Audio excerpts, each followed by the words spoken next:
Alright, good afternoon, class. Today what we're going to be doing is a brief close read of The People's History of the United States by Howard Zinn, and it's just a little snippet that I have here, and I thought it would be really good to include it now that we were covering the Espionage and Sedition Act. So how this is going to happen is that I'm going to basically read through it. I'll make several stops along the way, and you'll be taking notes throughout the process. So let's begin. Debs was arrested for violating the Espionage and Sedition Act. There were draft-age recruits in his audience, and his words would obstruct the recruiting or enlistment service. Let's pause right there. So for instance, right now we're talking about Eugene Debs, who was the president currently of the Socialist Party, and he was arrested for violating the Espionage and Sedition Act, which was essentially for encouraging people not to go to war. Continuing on, his words were intended to do much more than that. You hear Eugene Debs. Yes, in good time, we are going to sweep into power in this nation throughout the world. We are going to destroy all enslaving and degrading capitalist institutions and recreate them as free and humanizing institutions. The world is changing before our eyes. The sun of capitalism is setting, the sun of socialism is rising. In due time, the hour will strike this great cause triumphant, will proclaim the emancipation of the working class, and the brotherhood of all mankind. Thunderous and prolonged applause. Debs refused at his trial to take a stand in his defense, or to call a witness on his behalf. He denied nothing about what he said, but before the jury began its deliberations, he spoke to them. Okay, so right now, what Eugene Debs is doing is basically taking the fall, but having the ability to more or less speak his mind. And what do we call that? Yeah, that's right, we call that civil disobedience. So, I have been accused of obstructing the war. I admit it. Gentlemen, I abhor the war. I would oppose the war if I stood alone. I have sympathy with the suffering, the struggling people everywhere. It does not make any difference under which flag they were born or where they live. The jury found him guilty of violating the Espionage and Sedition Act.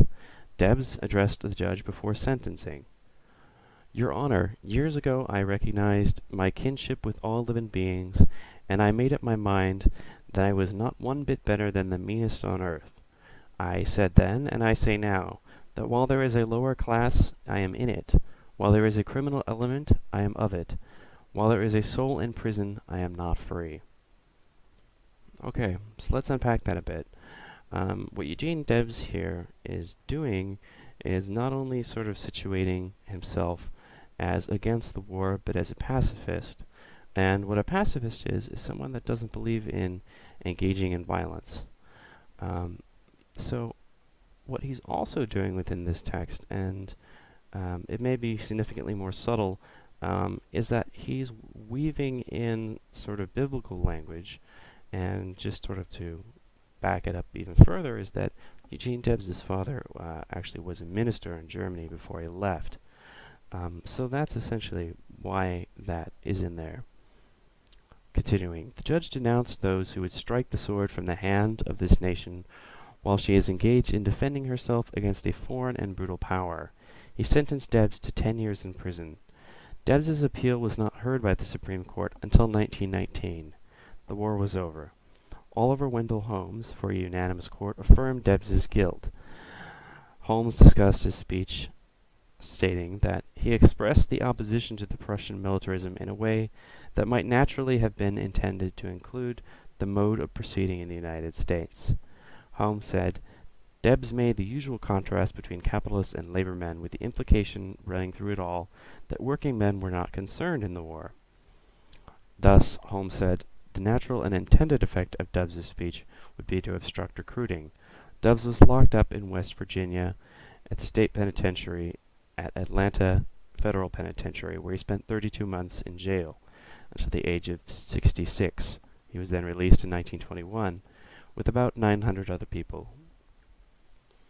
So just sort of briefly to summarize, why I covered this was not only because it was a dissenting opinion, and sometimes it's not covered dissenting opinions, but it's also to sort of contextualize the fact that the First World War was not unanimous, and that was sort of a very important thing to cover here within the context of the war.